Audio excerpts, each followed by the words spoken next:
This is the daily reading of RAMBAM, the studying of RAMBAM as prescribed by the Lubavitch Rebbe in 1984, I believe it was.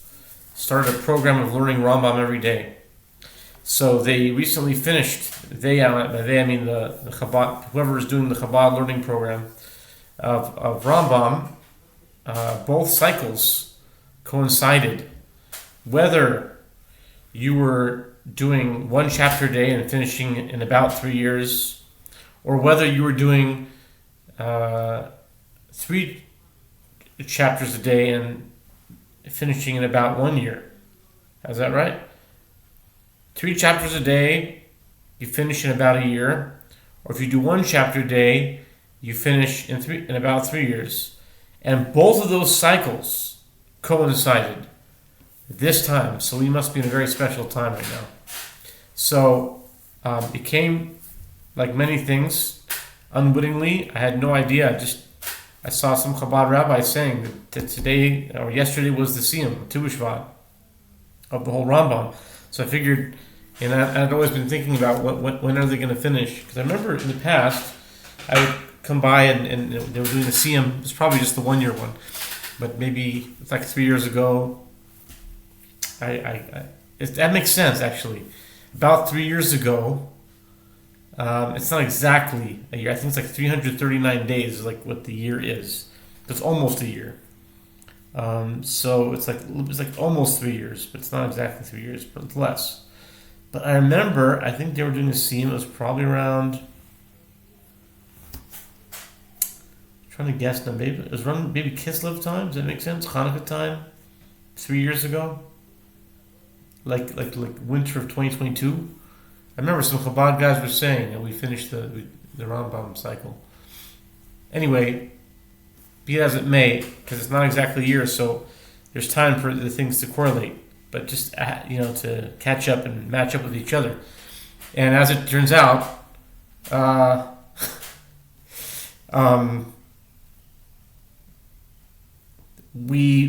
where we are right now. Okay, so we're on. So I opted to do the 1 chapter a day because it's just I have other things to do in terms of learning, so I'm adding this to my learning program. Okay, we're still in the introduction, part 3 of the Maimonides daily reading, daily studying of the Rambam.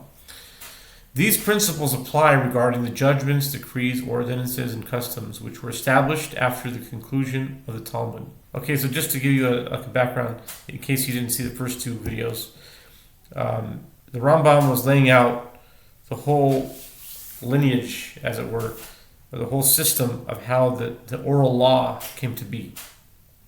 And he is very diligent and lists name after name, going all the way back up to Moses, of rabbis, of a link to link in an unbroken chain of 40 generations from Rav Ashi back to Moses. So that's where we are right now.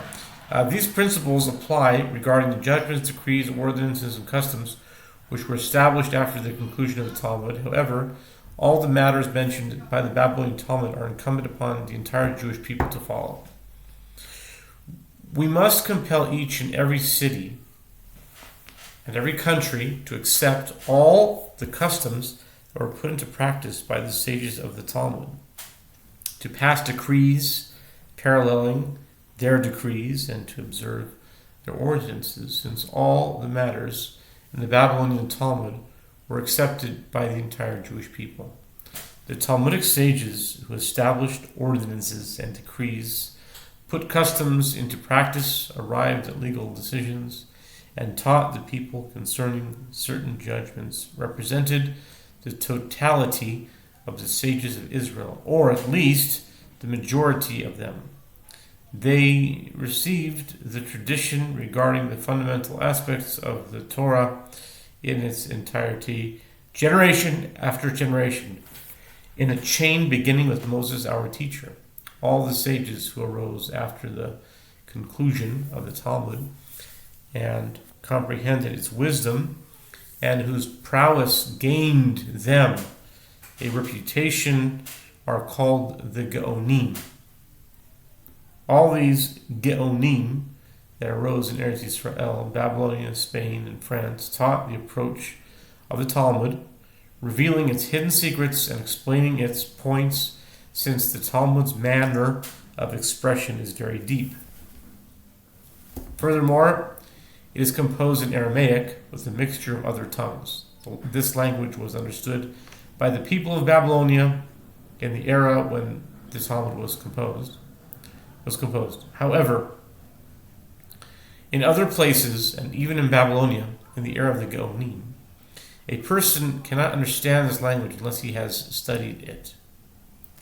The inhabitants of each city would ask many questions of each Gaon who lived in their age to explain the difficult matters that existed in the Talmud.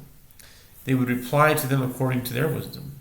The people who had asked the questions would collect the replies and make the text from them so that they could consider them in depth.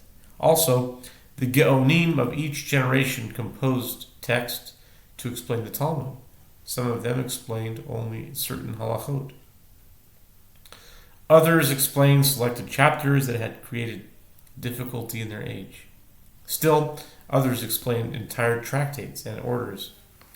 Also, the Geonim composed texts recording the decisions of Torah law regarding what is permitted and what is forbidden, when one is liable and when one is free of liability with regard to subjects that were necessary at the time, so that they would be accessible to the grasp of a person who could not comprehend the depths of the Talmud. This is the work of God, which was performed by all the Geonim of Israel from the completion of the Talmud until the present date, 1108. 1108 years after the destruction of the temple, 4,937 years after the creation of the world.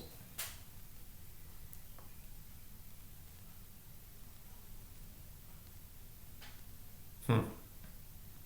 1108.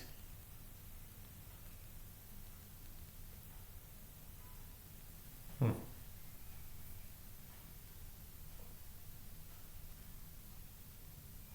1108 years after the destruction of the temple, and 4,937 years after the creation of the world. Okay.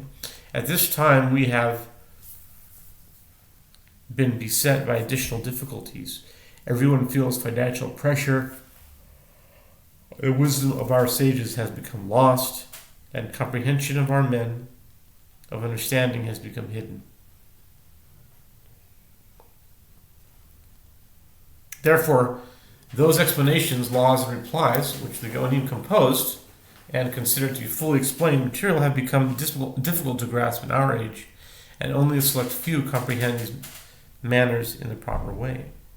Needless to say, there is confusion with regard to the Talmud itself. Both the Jerusalem and the Babylonian Talmuds, the Sifri, and the Tosefta, for they require a breadth of knowledge, a spirit of wisdom, and much time for appreciating the proper path regarding what is permitted and forbidden, and the other laws of the Torah. Therefore, I girded my loins, I, Moses, the son of Maimon of Spain. He writes, Ani Moshe ben Maimon HaSefaradi. I relied upon the rock, blessed be he. I contemplated all these texts and sought to compose a work which would include the conclusions derived from all these texts regarding the forbidden and the permitted, the impure and the pure, and the remainder of the Torah's laws, all in clear and concise terms, so that the entire oral law can be organized in each person's mouth, without questions or objections. Instead of arguments, this one claiming such and another such, this text will allow for clear and correct statements based on the judgments that result from all the texts and explanations mentioned above from the days of Rabbeinu HaKadosh until the present. This will make it possible for all the laws to be revealed to both those of lesser stature and those of greater stature regarding every single mitzvah and also all the practices that were ordained by the sages and the prophets. To summarize, the intent of this text is that a person will not need another text at all with regard to any Jewish law. Rather, this text will be a compilation of the entire oral law, including also the ordinances, customs, and decrees that were enacted from the time of Moses, our teacher, until the completion of the Talmud, as were explained by the Geonim in the texts they composed after the Talmud. Therefore, I have called this text Mishnah Torah, the second to the Torah, with the intent that a person should study the first written. A person should first study the written law, and then study this text and comprehend the entire oral law from it, without having to study any other text between the two. I saw it fit to divide this text into separate halachot pertaining to each particular subject, and within the context of a single subject to divide those halachot into chapters. Each and every chapter is divided into smaller halachot so that they can be ordered in one's memory. Regarding the halachot, which pertain to specific subjects, some of the halachot contain the laws governing only one mitzvah, this being a mitzvah that has many matters of the tradition associated with it, and is a subject in its own right. Other halachot contain the laws governing many mitzvot, since they deal with the same subject matter. For I have divided this text according to topics, not according to the number of mitzvot, as will become clear to the reader. The number of mitzvot which are incumbent on us all. The number of mitzvot which are incumbent on us at all times is 613. 248 are positive commandments, and allusion to their number, the number of limbs in the human body.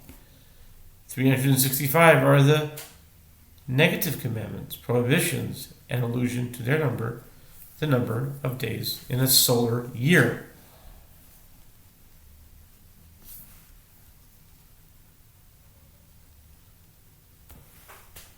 Okay.